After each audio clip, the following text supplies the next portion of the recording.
रामकृष्ण हरी मंडळी, तर स्वागत आहे तुमचं माझ्या नवीन ब्लॉग मध्ये। तर आज आपण बनणार आहोत करोडपती, नाही रोपपती।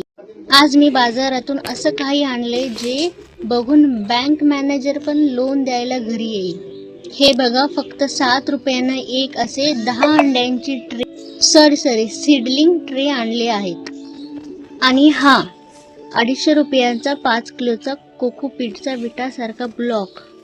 याने घर बांधता येत नाही, पण रोप सुखात राहतात। कोकोपीटची वीट कशी वापरतात ते तुम्ही माझ्या चॅनलवर जाऊन बघू शकता, त्याचा व्हिडिओ आहे। आता बनवूयात आपल्या मिरचीच्या बाळांसाठी मखमली गादी। यासाठी मी घेतली आपल्या शेतातील 1 टोपली काळी माती आणि त्यात टाकते अर्धी टोपली कोकोपीट। हे मिश्रण असं मिक्स करायचं जसं लग्नामध्ये वरण भात मिक्स करतात।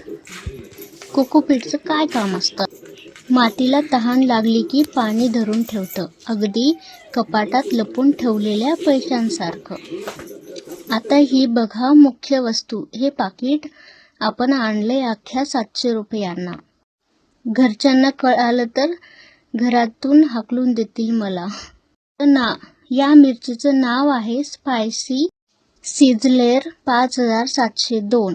हे आहे F1 हायब्रिड हॉट पेपर। नावातच इतकी आग आहे की पाकिट हातात धरल्यावर पण चटका लागतोय। दुकानदार म्हणाला, यात 2300 ते 2500 बिया आहेत। मी काय वेडी नाहीये एक एक मोजत बसायला। दुकानदारावर विश्वास ठेवून मोजले नाही। आता माझ्या या ट्रेला 104 होल आहेत। 10 होल्सचे झाले 1400 होल्स। प्रत्येक होलमध्ये 2-2 बिया टाकायच्या। जास्त माया दाखवून 3-4 होल टाकत बसू नका, नाहीतर होल्समध्ये त्यांची भांडणं होतील जागेवरून। 1 होलमध्ये फक्त 2 बिया टाकायच्या, म्हणजे एकमेकांना कंपनी द्यायला बरी। वरून थोडी माती टाकून त्यांना पांघरून घालून घ्या आणि सांगायचं, गुपचूप झोपा आता, काही दिवसांनी बाहेर यायचं आहे।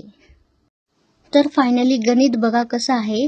1400 होल्समध्ये प्रत्येकी 2 बिया, म्हणजे काही दिवसांत आपले तब्बल 2080 मिरचीचे रोप धुमाकूळ घालायला तयार होणार। एवढी मिरची निघेल की अख्ख्या गावचं जेवण तिखट होईल बघा। तुम्हाला काय वाटतं, माझ्या या 7 रुपयांच्या ट्रेमधून 2080 रोप बाहेर येतील का? कमेंट करून मला नक्की सांगा। व्हिडिओ आवडल्यास अंगठा दाबून लाईक करा, जास्त जोरात दाबू नका, स्क्रीन फुट